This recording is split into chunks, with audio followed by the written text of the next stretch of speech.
অতিরিক্ত আইজিপি মনিরুল ইসলাম এই গোপালগঞ্জের এই মালটা সম্পর্কে একটু বলি। অসংখ্য জঙ্গি নাটক করছে, জঙ্গি নাটক করে টিকেছিল, সরকারের বিশেষ ফান্ড পাইতো, সেই ফান্ডগুলি মারতে মারতে এরা শত শত কোটি টাকার মালিক। দেখেন এগুলি এখন তো নাই, কোথায় গেছে আল্লাহ জানে। এখনো কিন্তু সেই ধোয়া তুলতেছে। আজকে দেখেন একটা সে অভিযোগ করলো চ্যানেল 24-কে, বলতেছে জঙ্গিদের ভয়ে সে নাকি আত্মগোপনে আছে। আচ্ছা, জঙ্গিদের ভয়ে তুই যদি আত্মগোপনেই থাকিস, তো তুই কেন আত্মগোপনে আছিস? তুই সরকারের কাছে যা, বল, টেলিফোন করে বল যে আমাকে সিকিউরিটি দেন, তোকে সিকিউরিটি দেবে। এটা হলো একটা মিথ্যাচার। এখন হলো এদের হলো বিচার হবে, কারণ অনেক জঙ্গি নাটক তৈরি করছে, বহু মানুষকে কিল করছে রীতিমতো একেবারে, এবং এই সমস্ত কর্মকাণ্ডের জন্য কোটি কোটি টাকা গভর্নমেন্টের কাছ থেকে নিছে।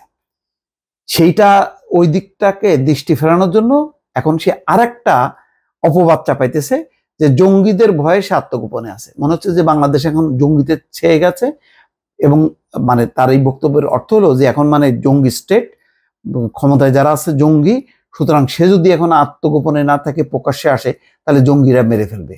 চিন্তা করতে পারছেন? এই শালার বেটা তো নিজে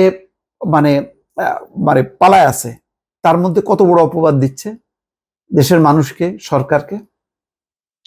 নিজেদের অপরাধ স্বীকার করছে না, বলতেছে যে সে নাকি গণহত্যায় তার কোনো সংযুক্তি ছিল না।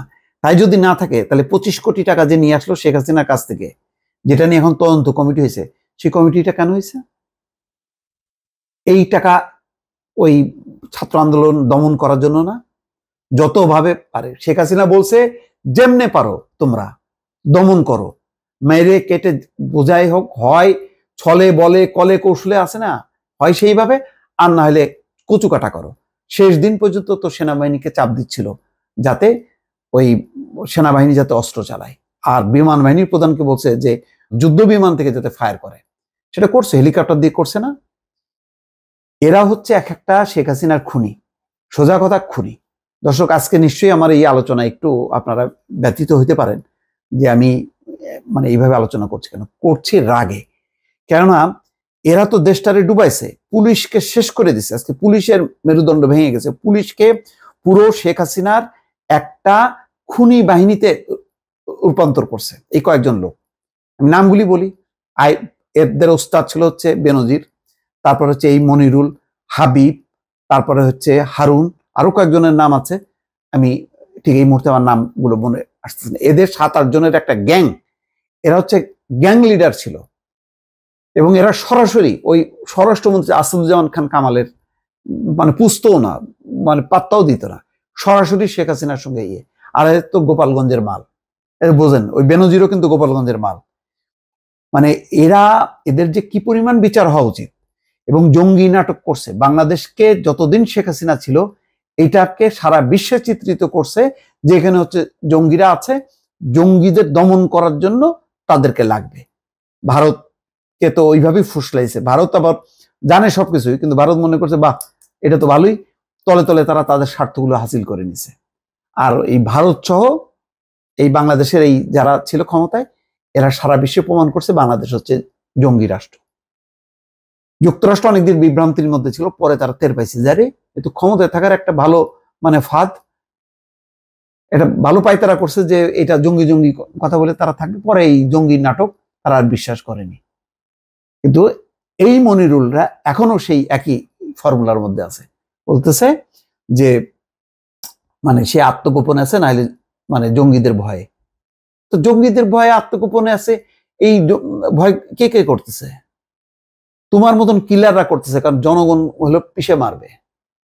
রাস্তায় বেরোলে জনগণ গণ ধুলাইতে মারা যাবা।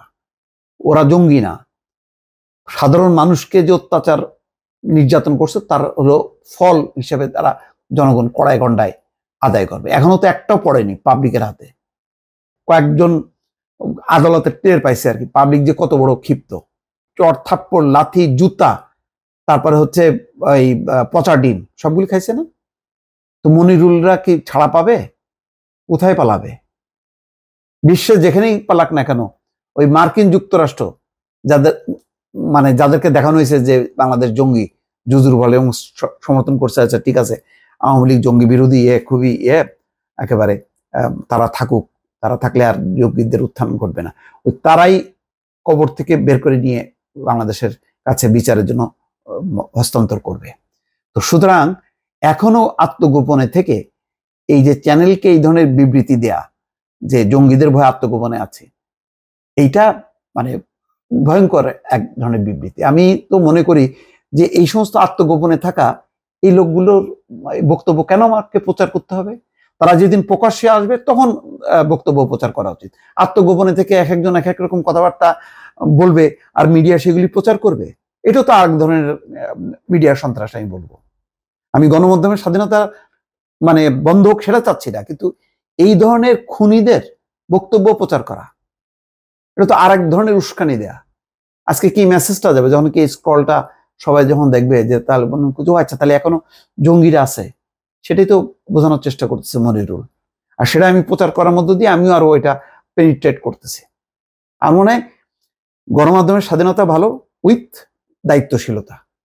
আমার এখন এখানে আমারটা তো আরো ফ্রি মিডিয়া, আমার তো কোনো গভর্নমেন্টের কোনো লাইসেন্স লাগে না, আমি যা খুশি তাই বলবো। এখানে অনেকগুলো কথা দর্শক বললাম, তবে কোনটা ভুল কোনটা সঠিক এটা আপনারা দয়া করে একটু মতামত দেবেন। ভালো থাকবেন, আল্লাহ হাফেজ।